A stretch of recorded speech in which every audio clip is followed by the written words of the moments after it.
qual que era o contexto aqui? O contexto, eu vou ler uma parte pra gente aqui. Isso aqui é em Gênesis 11, 3, né? Porque a gente precisa entender a motivação dos homens de construir essa torre, essa grande torre, que é apresentada antes de Abraão ser apresentado. Diz o seguinte, ó. Disseram uns aos outros, vamos fazer tijolos e queimá-los bem. Aliás, eu fui pesquisar isso sobre como se faz um tijolo. E você precisa queimar os tijolos para que eles sejam mais resistentes, né, e se adaptem à temperatura. Por isso que eles queimavam tijolos. Usavam tijolos em lugar de pedras e piche em vez de argamassa. Depois disseram, vamos construir uma cidade com uma torre que alcance os céus. Assim nosso nome será famoso e não seremos espalhados pela face da terra. Aqui eu queria, Rodrigo, que você trouxesse para a gente uma reflexão sobre o seguinte. A motivação deles aqui não era a motivação alinhada com a vontade de Deus. Não. Porque a vontade de Deus era que eles se espalhassem pela terra. Crescer, multiplicar e encher a terra. Exatamente. E aí a motivação deles de ficar na mesma terra gera uma consequência. E a consequência é colocar muito poder na mão de poucos. Vou falar em linguagem de negócios. Vocês sabem que no comércio, se eu falar uma bobagem agora, eu peço para vocês me corrigirem, quanto mais empresários de um mesmo setor houver, melhor para o consumidor. Sempre. Porque a concorrência faz com que o produto fique mais barato, com melhor qualidade. Agora, quando você começa uma oligarquia perigosa, que o camarada compra todos os tipos de refrigerante e só ele fabrica refrigerante. É o monopólio. É o monopólio. Assim. Ele põe o preço do mercado que ele quiser. Você está entendendo? Ele cria um falso concorrente. Os dois produtos são dele. Sim. Há casos de pessoas que compram, às vezes, um produto concorrente dele, continuam mantendo a marca, mas cai a qualidade da marca. Sim. Correios, né? Você chega lá, você vai no correio, parece que a pessoa está te fazendo um favor. Exatamente. De atender, você está pagando para o negócio. Né? A Cielo, antigamente, né? Quando ela tinha um monopólio, ela fazia o que ela queria. Perdeu o monopólio, as ações despencaram na bolsa. Né? Então, o monopólio é sempre bom para quem é dono do monopólio. Mas é ruim para quem está consumindo. E Babel era o monopólio do poder. Lembra que eu falei que essas cidades que eu citei na Suméria começaram com torres? Então eles queriam fazer várias torres, mas queriam uma torre central. E é interessante que nós temos documentação em tabletes de argila da época contando dessas torres. E o curioso é que existe uma ironia do autor bíblico aqui. Porque, primeiro essa questão que você falou do tijolo e da argamassa como betume, lá no Museu do NASP, que você mencionou, eu tenho um pedacinho de tijolo de uma dessas torres com betume em cima dele, que veio do Iraque. Agora, na língua acadiana, eles chamam isso, ou em sumério, de Babilu. Babilu significa em sumério o portal dos deuses. Mas o autor bíblico, ao invés de chamar de Babilu, chamou de Babel, ou em hebraico, Bavel. Babel, como a gente fala em português, Bavel, confusão. Sim. Você percebeu o trocadilho? É como se fosse irônico e chama-se, você quer falar de um político, você não fala o nome dele, você joga um apelido, um trocadilho. Então, o autor do Gênesis, Moisés, ao invés de falar a torre de Babilu, chamou de Bavel, confusão. Sim. Porque é isso que ela se tornou, uma confusão. Porque eles queriam ser deuses em forma humana, e aí aquela questão, iam ser os donos da humanidade. Então Deus permitiu que aquela confusão de língua deles espalhasse as pessoas pelo mundo. E foi nesse espalhamento, não sei se existe essa palavra, esse spread, né, das pessoas pelo mundo, que surgiu, por exemplo, o Egito. Que vários começaram a sair da região da Suméria e vieram para cá. Surgiu o Egito, os hititas. E aí tem um fenômeno que já explica o Abraão. Nós temos muitos tabletes que contam também que vários saíram da região ali entre rios Mesopotâmia, Tigre e Eufrates, e começaram a fundar impérios. E eram homens que eram nômades, moravam em tendas. Eles chegaram montando em tendas e fizeram um grande império. Assim que surgiu a Assíria, por exemplo. A própria Babilônia de Hammurabi surgiu assim. E Abraão foi mais um desses investidores. Então, quando a gente vê o Abraão com o gado, passando, morando em tendas, a gente pensa no Abraão como se fosse um cigano desses que... Abraão já era um comerciante. E ele começou uma terra como muitos reis começaram um império.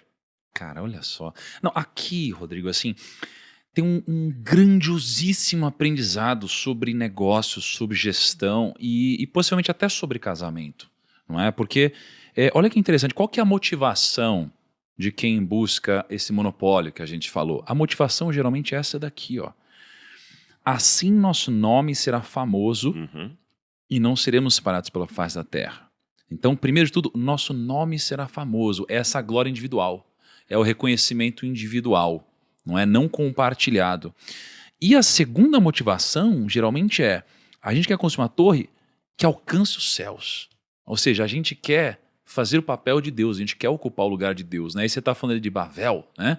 Que, de alguma forma, também acaba representando aqui a Babilônia, né? Que tem um sentido de... O Nabucodonosor, aqui Abraão nós estamos colocando por volta de 2000 a.C., Babel 2200 a.C., 2300. Nabucodonosor vai ser 600 a.C. Nabucodonosor, então contei 1400 anos depois, ele vai construir no coração da Babilônia um templo chamado Entemenach, que ele queria que fosse a restauração da antiga Torre de Babel. Isso. E por isso que na Bíblia a Babilônia vai se tornar também símbolo do mal. E tem mais um detalhe aqui também, dessa questão de querer o desafio de Deus, porque tem alguns desses tabletes que contam dessas torres, eles tinham um motivo também para construir a torre, além de celebrar o nome. O que tinha acontecido na Bíblia antes da torre? O dilúvio. O dilúvio. Então essa questão, faremos uma torre que atinja o céu, por quê? Não é que quem subisse ao topo da torre, se tivesse uma inundação, ia ficar bem, não. É porque eles acreditavam que a torre funcionava como se fosse uma antena para falar com os deuses. O sacerdote subiria até o topo e o Deus o avisaria de tudo. Informação privilegiada. É como se você tivesse um guru que chegasse para você e falasse assim, olha, investe agora em dólar, porque o dólar vai ter uma alta, ele vai ter uma queda nos 2 próximos dias e depois de manhã vai ter uma alta. É lógico que isso é ilegal, mas vocês sabem que existe. A pessoa que às vezes vaza uma informação privilegiada, ele sabe que uma grande companhia vai quebrar, as ações dela vão cair, depois vai lá. Eles pensavam assim, a gente vai ter informação privilegiada. O Deus vai avisar do dilúvio antes dele aconteça, a gente não precisa mais de Noé. Sim. Entendeu? Então tinha toda essa arrogância até contra os juízos, contra as coisas da vida. Cara, e olha só, e aí você, assim, para mim é um primeiro super aprendizado que diz o seguinte: qual que é a consequência então dessa motivação? A gente precisa entender isso. Se a minha motivação é eu quero a glória pela glória, e eu quero ocupar o lugar de Deus, ou seja, eu estou querendo os meus planos e eles são contra os planos de Deus, qual que é a consequência disso? O Senhor desceu para ver a cidade, a torre que os homens estavam construindo, e disse o Senhor: eles são um só povo e falam uma só língua. E começaram a construir isso. Em breve nada poderá impedir o que planejam fazer. Venham, desçamos e confundamos a língua que falam, para que não entendam mais uns aos outros. Isso daqui é sensacional. Ou seja, metaforicamente falando, eles, por falarem a mesma língua, eles conseguiriam conquistar qualquer coisa. A comunicação era clara, era alinhada, todo mundo se entendia. E Deus olhou para isso e falou: meu Deus, daqui a pouco não vai ter nada que eu possa fazer. Claro que isso aqui é um aprendizado que Deus quer passar para a gente. Não tem nada que Deus não possa fazer. Mas quando ele olha para isso, ele está se referindo ao seguinte: ao grande segredo de que para se conquistar qualquer coisa, a comunicação ela é essencial. E aí, o que Deus faz para que esse plano seja impedido? Ele gera a confusão, a separação. Ou seja, quando ele fala quando a gente fala de Babel, que significa essa confusão, o que ele faz? Ele faz a confusão através do não entendimento do um ao outro. Então, todo mundo falava português, aí do nada começou a falar italiano, espanhol, francês. Exato. Aquelas línguas básicas que a gente... Então, se todos eles trabalham com excelência, ou seja, todos têm uma visão alinhada, trabalham com excelência, são incríveis profissionais, que devia ser o caso ali na época, e de repente ninguém mais se entende, cara... É desalinhamento total. Não dá. Vai rolar briga, estresse, discussão, vai começar a dar problema. Então aqui você tem o grande segredo de um trabalho com excelência e você tem também a grande maldição de um trabalho que não dá certo. Não é? E faz sentido essa lógica, né? E Deus, de novo, Deus é irônico, porque na maneira como está no hebraico aqui, quando fala assim, façamos tijolos, aí é labiná. Labiná. Tijolos, façamos tijolos, labiná. Aí quando Deus fala o seguinte, vamos confundir nebilá. Só trocou a sílaba. Labinar, tijolo. Neblar, confundir. Vocês estão achando que estão fazendo muito tijolo? Eu vou confundir, porque o tijolo também, lembra, fazia parte daquelas invenções sumerianas que eu falei. A questão de fazer o tijolo também, lembra da cerâmica que eu falei? Fazia parte. E hoje a gente nota isso no mundo corporativo. Você nota que quando a pessoa cresce... Aliás, eu tiro 2 lições aqui já de cara. O problema aqui não é ter sucesso ou não ter sucesso. Deus não condenou os líderes de Babel, ou Bavel, porque eles tinham sucesso. É pela intenção deles com o sucesso. Porque se Deus estivesse condenando o sucesso pelo sucesso, ele não teria abençoado Abraão. Perfeito. Teria feito Abraão um pobre franciscano. Abraão teve sucesso. Então, o problema não é ter sucesso. Sim. O problema é a sua motivação para o sucesso. Por que eu quero ser rico? Por que eu quero ter negócios? Por que eu quero empreender? É para minha glória própria? Para que o meu nome seja celebrado?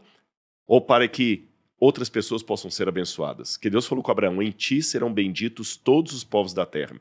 Então, seja qual for o meu sucesso no mundo acadêmico, no mundo profissional, no mundo empresarial, ou mesmo como um trabalhador assalariado, eu tenho que escolher. Eu quero ter sucesso para que o meu nome seja glorificado ou para que, através de mim, Deus abençoe outras pessoas. É o método de Abraão ou o método de Babel? Isso é muito claro de ser colocado. E a segunda questão é essa. Quando você cresce e tem sucesso, mas não tem sabedoria, a história de Babel se repete. Tanto é que o que a gente vê hoje em muitos mundos corporativos, por exemplo, empresas familiares.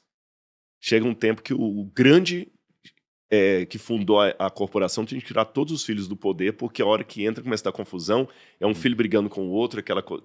Ninguém se entende mais. É um diretor brigando com o outro. Sucesso sem sabedoria não sucede.